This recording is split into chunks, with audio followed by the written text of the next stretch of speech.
a wà ní ìlú Ọ̀yọ́ ní ààfin bàbá wa Aláyélúwà Àláàfin ti ìlú Ọ̀yọ́ tí wọ́n wájà láìpẹ́ Ọba Dr Làmídì Ọláyíwọlá Adéyẹmí kẹta.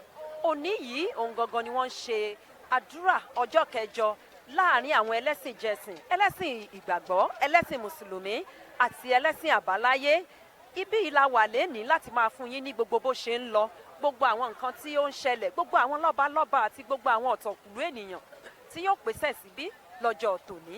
Ẹ ṣé púpọ̀. Gẹ́gẹ́ bí ẹ ti mọ̀ wípé ìgbàkígbà òun náà ni bàbá gbọ́nmi tí àwàrà òjò bá sì ta balẹ̀ báyìí ìta ṣàràṣàrà ni ìyẹn iléeṣẹ́ wa ìṣẹ̀dálẹ̀ àbínibí wa òun náà ni mò ń ké sí. Orúkọ tèmi kò yí padà, Adéọlá mi Ọlátúnjí. Ẹ máa bá mi ká lọ. إنه مغفرة وأجر كبير وأسروا قولكم وجهروا به إنه عليم بذات الصدور ألا يعلم. Ìlàsẹ̀ fún wọ̀nyí. Ọba tí wọ́n bí ní Mùsùlùmí. Ọba tí wọ́n bí ní Mùsùlùmí. Ó sáyé rẹ̀ ní. Ó sì sáyé rẹ̀ nípò Mùsùlùmí. Ó sọ̀rọ̀. Ó ń sọ fèmí àtẹ̀yìn níjọ́ kan pé ìmáàmù tó wọ́n jẹ gbẹ̀yìn rí. Bàbá yìí sọ ni wọ́n ti sọ lọ́dún náà. Níjọ́ tí wọ́n ń wé láwọn ní fún mi. Níjọ́ tí wọ́n wé. Ọ̀kan pàtàkì lára àṣà Yorùbá tí àwọn èèyàn ò káràmásìkí láwùjọ mọ́ ni àṣà ìgbáwòrán òkú ká kọrin kiri agboolé. Nígbà tí a wà ní ààfin lónìí, lóòótọ́ ni àwọn èèyàn ò káràmásìkí àṣà yìí mọ́, ṣùgbọ́n inú wa dùn láti tún fojú rí àwọn obìnrin ilé tí wọ́n ń gbé àwòrán kábíyèsí kiri láti fi ṣe ẹ̀yẹ ìkẹyìn. Ẹ máa bá wa ká lọ, ẹ ó rí wọn báyìí.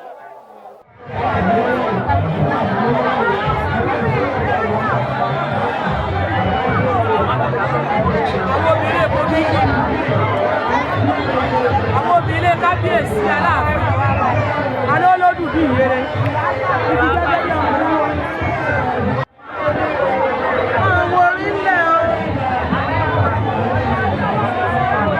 Ṣe àfihàn ẹnìkan pàtàkì ẹni tó ṣe pàtàkì, gbogbo ènìyàn tó wà ń bílẹ̀ ní àwọn náà ṣe pàtàkì.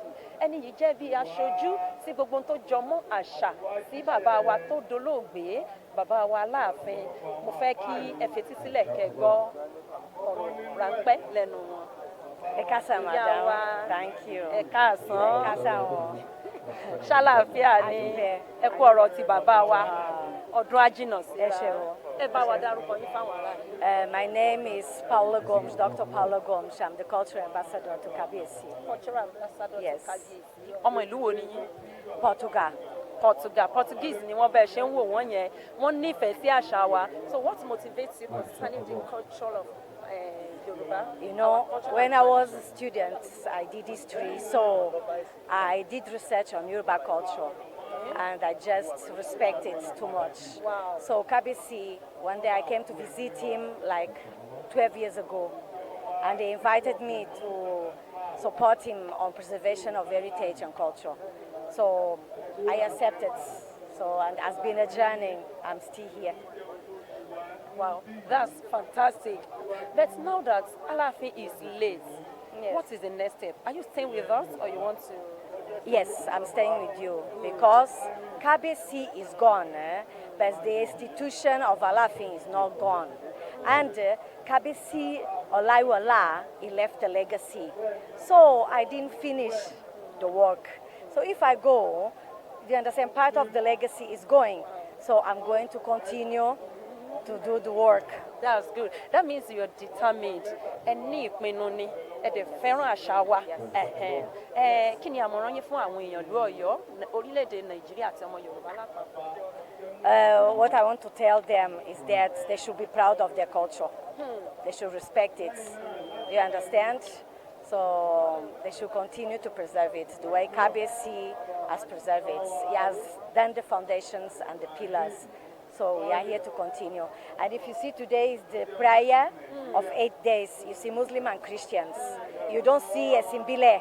Because yesterday we had a full day for us inside to the palace. We did the 7 days for Kábíyèsí. So traditional worshippers come from everywhere, from Ife, from Lagos, Abeokuta, Osun State, from everywhere, Ibadan. So the committee has decided that today we are not here because yesterday was the day dedicated for us. Wow. So So That's great. That's great. Thanks for your time. Can you please just mention your name once again? my name is Paula Gomes. You are Portuguese. So how is Ronaldo? Extend our It's greetings to fine, Ronaldo. oh, fine, number one. All right. Number thank one. You, thank you. Number one. Ẹ ṣé púpọ̀. Adúpẹ́. Àkọ́tọ̀pẹ́. Lẹ́ẹ̀kan sí, Adéọlá mi, Ọlátúnjí, olórúkọ tèmi. Ẹ kú ìkàlẹ̀. ká sọ A kú àṣẹ̀yìndé kábíyèsí sà. Ẹ jẹ́ bá a dárúkọ yín fún àwọn tọ́wọ́ wa. orúkọ mi ní aláyélúwà ọba adéyínká adésínà àkòfẹ́ ọbáwálé arólú one olúòjé òjéǹpẹ̀tù yorùbá community of gádùmọ́ ní àjàkúta local government kogi state.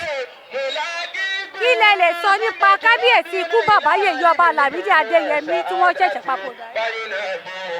tá a bá ní ká kẹnu bọ̀rọ̀ kábíyèsí ọba ọláyíwọlá lámídì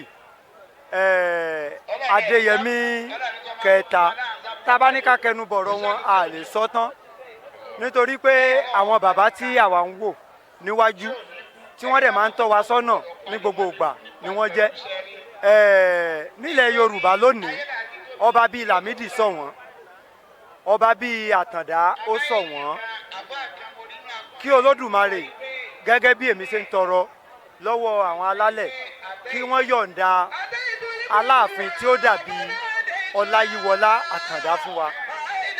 Bàbá ni àtàndá jẹ́, bàbá gbogbo ayé ni tó sì máa ń kó àwa tá a jẹ́ ọ̀dọ́ nínú lọ́balọ́ba mọ́ra.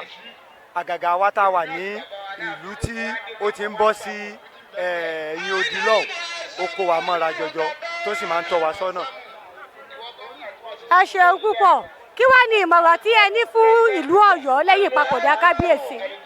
Ìmọ̀ràn tèmi ní fún ìlú Ọ̀yọ́ lákọ̀ọ́kọ́ mo kọ́kọ́ rọ̀ wọ́n àwọn Ọ̀yọ́mèsì lèmi máa bẹ̀ ni màá rọ̀ gẹ́gẹ́ bí tí àwa bá nínú ìtàn àti tí a bá lẹ́nu bàbá wa Ọláyíwọlá Lámídì ni wípé Aláàfin Ọ̀yọ́ kò kí í ṣe mùsùlùmí, Aláàfin ìlú Ọ̀yọ́ kò kí í ṣe kìrìsìtẹ́nì, Aláàfin ìlú Ọ̀yọ́ àbáláyé ni, kì í ṣe ọba kékeré, kì í ṣe ọba tí ó máa ń gbé adé lọ ṣọ́ọ̀ṣì, bẹ́ẹ̀ ni kì í ṣe tó ń gbadé lọ mọ́sálásí. Ọba tó jẹ́ ọba tiwantiwa ni, òrìjìnà ọba nílẹ̀ Yorùbá, Aláàfin Ọ̀yọ́ àkọ́kọ́ ló jẹ́. Nítorí pé Ọ̀yọ́ nétò, Ọ̀yọ́ ní ètò, ṣùgbọ́n kí àwọn Ọ̀yọ́mèsì kí wọ́n bá wa ṣe, nítorí wípé tí a bá ní ká wo ìlú Ọ̀yọ́, ìlú Ọ̀yọ́ dàbí Mọ̀dínà gẹ́gẹ́ bí àṣà àwọn mùsùlùmí, ìlú Ọ̀yọ́ dàbí Mọ̀dínà fún àwa Yorùbá, tí ìlú Ilé-Ifẹ̀ jẹ́ gẹ́gẹ́ bí Mẹ́kà fún ìlú àwa Yorùbá. Mẹ́kà tiwa àwa tí a jẹ́ ọba àbí ẹlẹ́sìn àbáláyé, Mẹ́kà tiwa ní ìlú Ilé-Ifẹ̀, Mẹ̀dínà tiwa ní ìlú Ọ̀yọ́. Kán má jẹ́ kí Mẹ́kà wá bàjẹ́, kán má jẹ́ kí Mẹ̀dínà wá bàjẹ́, kò jù bẹ́ẹ̀ lọ. Orúkọ mi ni Aláyélúwà ọba Adéyínká Adésínà àkòfẹ́ Ọbáwálé arólú one olúòjé ti òjéǹpẹ̀tù ní gádùmọ́ kingdom ní ìpínlẹ̀ Kogi lábẹ́ ìbílẹ̀ Àjàkúta local government tí ó jẹ́ community fún gbogbo Yorùbá ní gádùmọ́.